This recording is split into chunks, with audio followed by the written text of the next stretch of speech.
Hello and welcome to the wilderness here in Ravenloft for what will be a quick guide on sentient gems and weapons, as one of you has asked me to talk a little bit about that from the perspective of a newer player.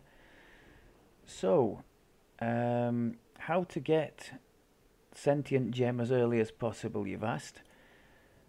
This would be my option. Tobar the Smith here, in the Ravenloft wilderness. You can see where we are here. We've got the village of Barovia there, Death House quest there, and we're just a little bit to the east of that on the map, on the road towards the village. So actually, if you finish the Into the Mists quest in Legendary and just walk on, actually in Heroic would do, I think, and just walk on towards the village, you reach Tobar. Just follow the road. Once per life, provided you are level 20 or higher, he will give you a high level weapon, I think 28 or 29 level, and you get a choice, a whole range of things to choose from, and also a sentient gem. So that to me is the quickest and easiest way to get one. Another way would be to try the legendary White Plume Mountain quest. In the end chest there can be 3 different possible sentient gems drop. But this is the only way for a guaranteed one for a newer player, I think, at least to my knowledge. So, once you have your sentient gem, what do you do with it? Well, sentient weapons, it's something that deals with epic and legendary levels only, nothing in heroic, because the weapons are minimum level 20. From 20 and above, most of the named weapons in the game that drop have a little indicator like this one here in the middle at the top there in yellow. Tells you accepts sentience. So all we would do there to add a sentient gem to that weapon, you see this little blue icon, modify sentient items. Click that to bring up the window. We can put our legendary rock splitter in there, and if we wanted to add a sentient gem to that, we would just suppose this stone was a gem. Obviously it's not, so it won't go in there, but I would click and drag it to there and it would add it. And then we would have something akin to this. It would tell you, and we hover over our sentient, would it not? Oh, it tells us there at the top, look, what type of sentient gem it is, how much XP it's got, and then down here we've got the slots that are opened. So, what to do with these weapons? Well, if you have a preferred build, I've kind of hinted at it with this, I suppose. This isn't my preferred build, but many people would go this way. Those who really love the inquisitive play style. People tend to like it. Let's say you're doing several reincarnations with the same build, same class, whatever it happens to be, using the same weapon, then it might pay you to have a weapon to use from 20 to the cap, and this would be a very a very good example of one such. If I can just, so Epic Storm heavy crossbow, very well, I would say it's the best inquisitive weapon. That's a coincidence, by the way, that it's got the inquisitive gem in. I haven't done that on purpose, but now I think about it, it's rather amusing. So yes, that is a really good example of something that would totally take you from level 20 to 30, and people would stack them up with more and more slots, adding filigree for extra power, and have a really powerful weapon to use straight away out of the gate at 20. So how do you go about well, first of all, you've got to choose something obviously appropriate to your build and class. But how do you go about boosting it up in power? So, basically, any named item, doesn't have to be a weapon, any named item that drops in the game, even level 1 items, can be fed, just click and drag into the slot there, to your sentient weapon to slowly but surely improve the number of slots that you get to put your filigree in. These filigrees, I think they were first introduced with the ravenloft pack, if memory serves. They drop in all the legendary content from Ravenloft onwards. So that's the Ravenloft, Gatekeepers, Sharn, Saltmarsh. There's nothing in Fae, nothing in Vecna. But let me just make sure I've missed a couple there. Let's have a look.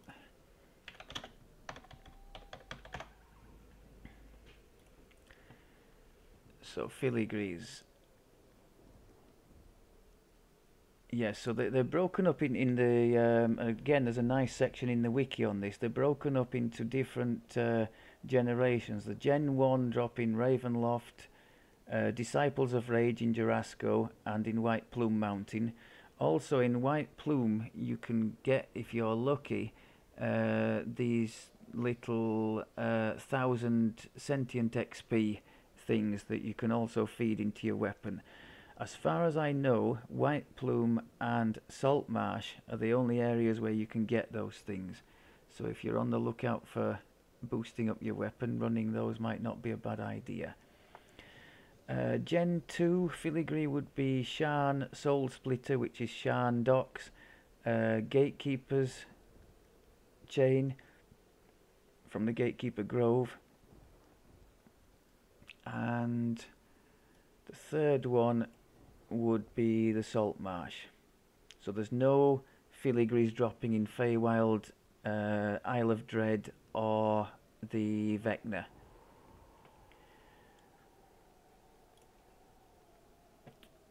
Okay, so each slot, there's a maximum of 10 slots that you can unlock, and each slot requires progressively more sentient XP to unlock. Me personally, I don't bother feeding anything lower than a level 21 epic item of loot to a sentient gem. Below there, I think you're only getting is it 20 points, or just the level of the item basically. So a level 1, you're getting 1 sentient XP. So it's more bother than it's worth, in my opinion.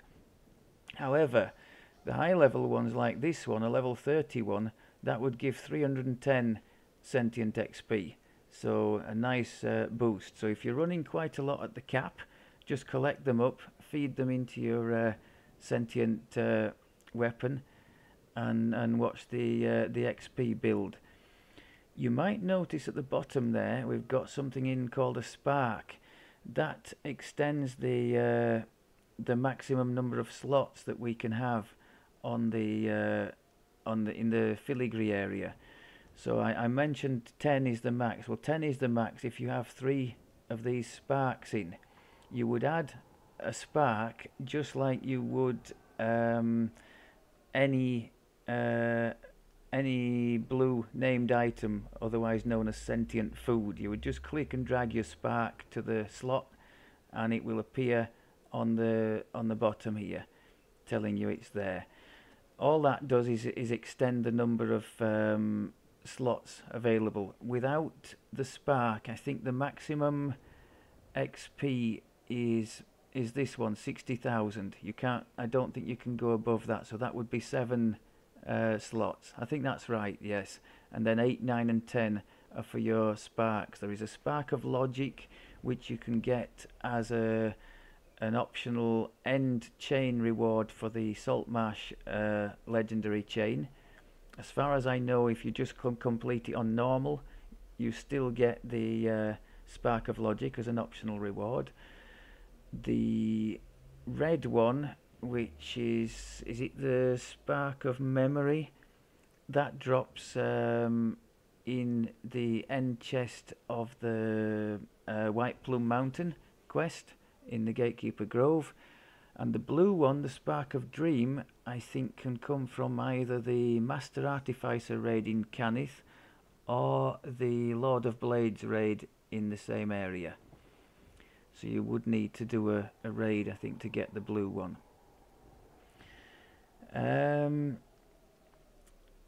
Let me just make sure I'm not going too far off the question. A sentient gem as early as possible. We covered what to do with the sentient weapon. So we've discussed how to feed it up. You basically get a weapon that you like the look of, put your sentient gem in the slot there, and build it up using named loot that you don't want. Just drag it to the slot, drop, and there'll be like a flash on the gem, and you'll see the XP accruing.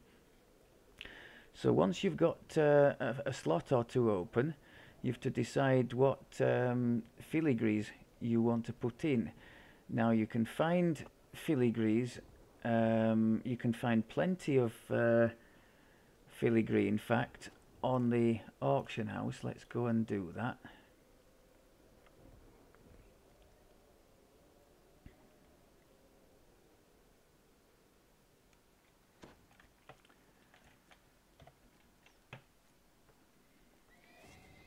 So filigrees come in two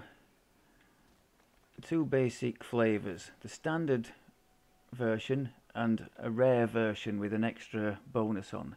I'm not going to talk about raid ones here because it's beyond the remit of this video. So let's just have a quick look here. This is the Platinum Auction House. If you look under what is it? Item augments. It's classed as an augment, and the filigrees, when you pick them up, they go in your augment bag, the yellow bag. So you can see there it's full of filigrees. You can also put them in your crafting storage, but unfortunately they only stack to five max in the crafting storage, so it quickly becomes full with them there.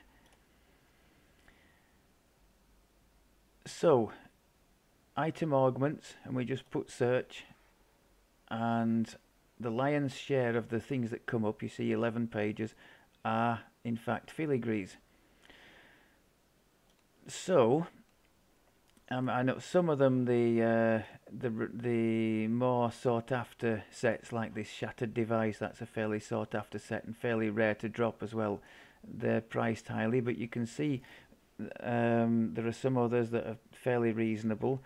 And don't be too put off by these. I mean, if you've played for any length of time at the cap, you will know that 20,000, 100,000, even 1,000,000 platinum is quite quickly come by just by selling the loot that you pick up.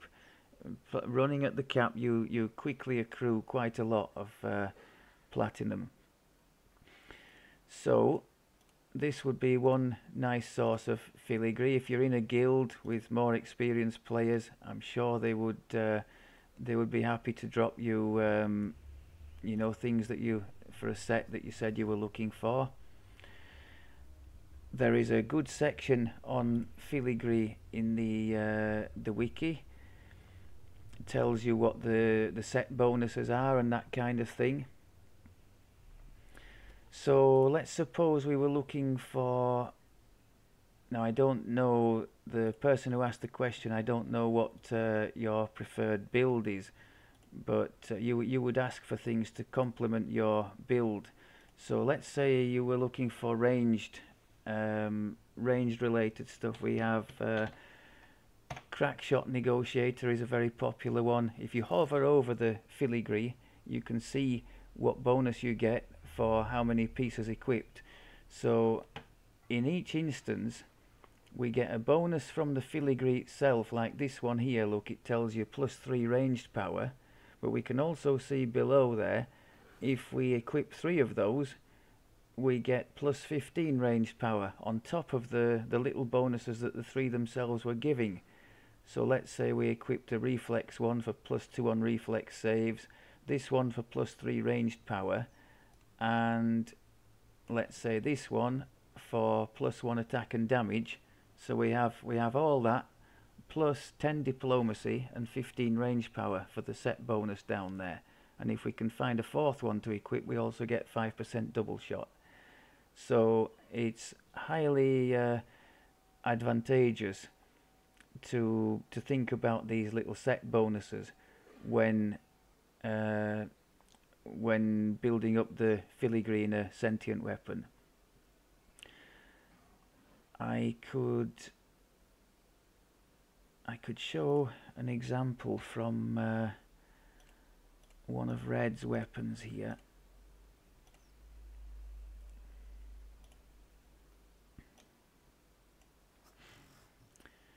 The other thing to mention is the weapons.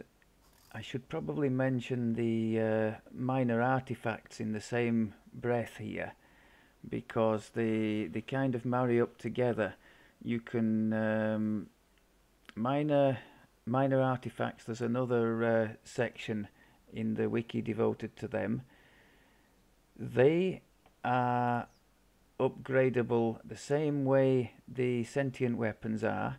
You just open the blue window, the sentient item modification, drag your minor artifact to the slot there, and feed your blue loot to open extra slots. And then I think the maximum a minor artifact can have is 4 slots, but they're much quicker to build up than the sentient weapons are, so that's an advantage. And the other nice thing is you can stack parts for your set bonuses in the minor artifact as well as in your sentient weapon. So here, for instance, I have 2 pieces of spines of the manticore, which you can see there just gives me 2 damage as a set bonus. But I happen to know that in Red's artifact, I can't show it because he's not at the cap yet, so he doesn't have it. I could let's go and fetch it from the bank. I'll show it.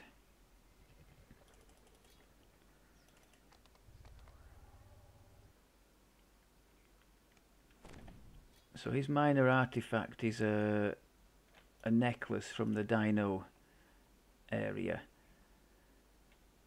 Now these minor artifacts you can only equip 1, so trying to equip 2 won't work. You can only equip 1 at a time. Can I just see neck items?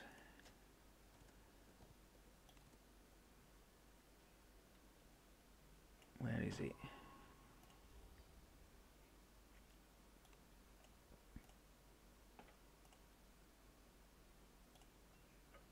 There. Okay.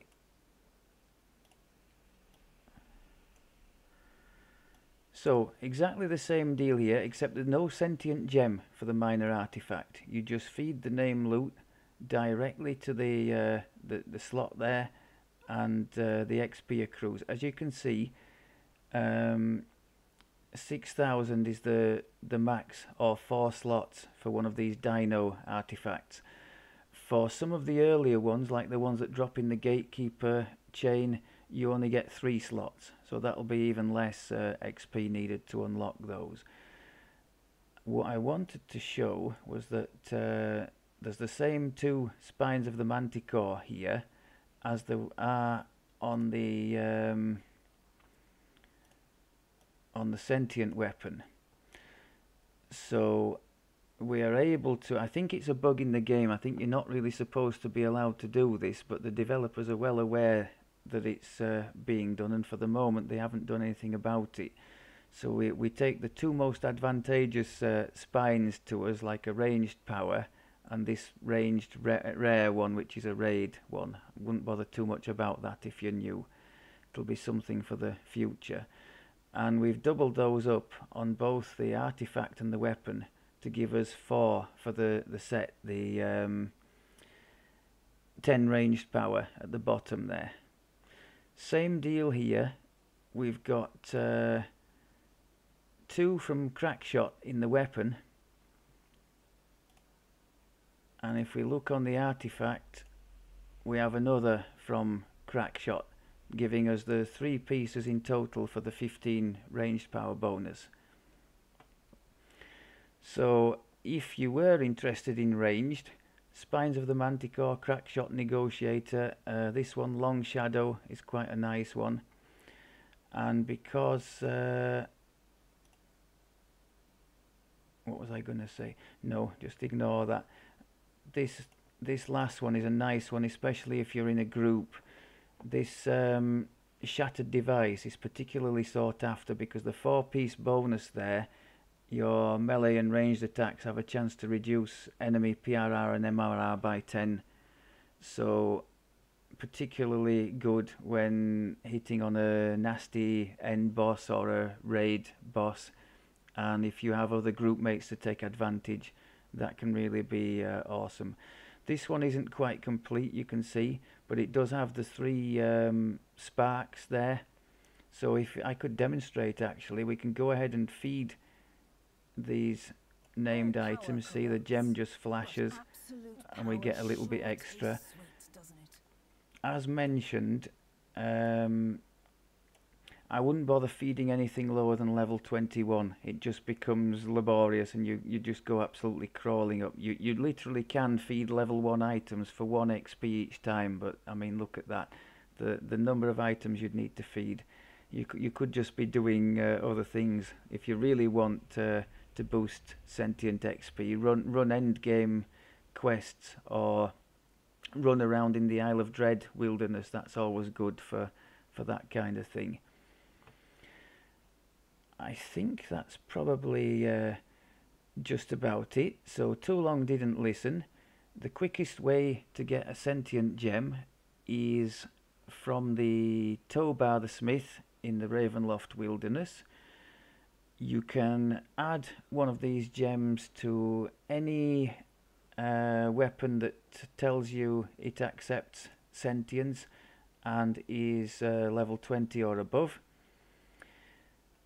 You improve the number of slots on the weapon by clicking and dragging named loot into the slot like we've just done. You add filigree appropriate to your build, and hopefully you'll have a little look at what the set bonuses could bring to, for example, this one being an inquisitive focused crossbow. The bonus on this Long Shadow, the ranged power and imbue dice for 3 pieces, is very nice, with the inquisitive having a particularly strong imbue. 2 pieces of this reverberation, another 2 imbue dice. So for a little level 20 power boost, 4 extra imbue dice for that, not bad at all. And a little bit of ranged power. I think that's ranged power as well. Yeah. So just have a look at the section on Filigree in the wiki. You'll see the set bonuses, and I think it becomes fairly obvious which ones are relevant to which type of builds. You'll see some that look to marry up to tanky builds, for example the Nystals Filigrees, or what else is there that Grandfather's Shield's another good one for the tanky people. I think is Blood Feast one? No, I was thinking of something else. Is it? Well, let's just cut for the tanks. Grandfather's Shield and Nystals is a good ones to go for, and for the casters it depends on your main stat. I think I know the autos is quite sought after. The coalesced magic is another one. Dragon soul is another one. Just have a little look and see what floats your boat. It's definitely something, as you can probably gather from the high numbers of Sentient XPs, it's something to just work on in the background over time, and particularly if you have a preferred end build for. I mean, I think that's got to be the main. Well, I suppose there are two main focuses. If your preference is to do, to stay on what they call the hamster wheel, and not to do anything or not much at the cap, then maybe something like this, a strong level 20 weapon to take you efficiently from 20 to 30, would be a good thing if you prefer to use a similar or the same build for a series of lives. That could be a thing. Or if you have an end build that you quite like, that you plan to do several lives in, then maybe some kind of end weapon like this thing would serve you well at the cap. I mean, something like this can in conjunction with the right gear, can definitely have you doing very nicely in low to mid legendary Reaper with little or no help. So it does make a significant difference, just a little bit of effort being put into the gear. But I wouldn't recommend to do too much with the endgame stuff unless you actually plan to do some of that. If you have a build in mind, then maybe that's for you. Okay, I think I've waffled along for more than enough already. If this makes the cut, I will post it soon. Otherwise, I guess you'll never get to hear it. But I've done a bit of a spoiler here. I'm testing Red out in this this new Artificer build. I'm hoping this is going to be his future. He's on his way, as you can see, back up to the cap. And I think next time around, I might try to do an Artificer point of view with him, along with somebody else leveling perhaps, because I've had a lot of fun with it so far, and it would make a decent comparison with the bow life that we've done not so long ago. Okay, that's it. Thank you very much as always for looking, and for the gentleman who asked the question, I hope that answers at least some of your queries. Take care.